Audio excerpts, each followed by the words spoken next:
ko ditong pansit canton. Nag-blanch na din ako ng Chinese cabbage. Lutuin ko muna tong itlog.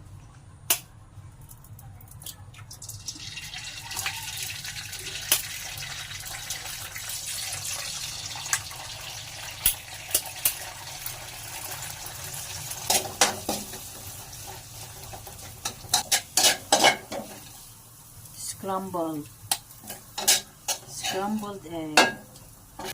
Sa simpan, magigisa ako ng sibuyas. Tapos yon cabbage. Pansit canton. Seasoning. Seasoning. Lagay na natin. At yung last, ilagay na natin yung scrambled egg. Mix lang. Ayan.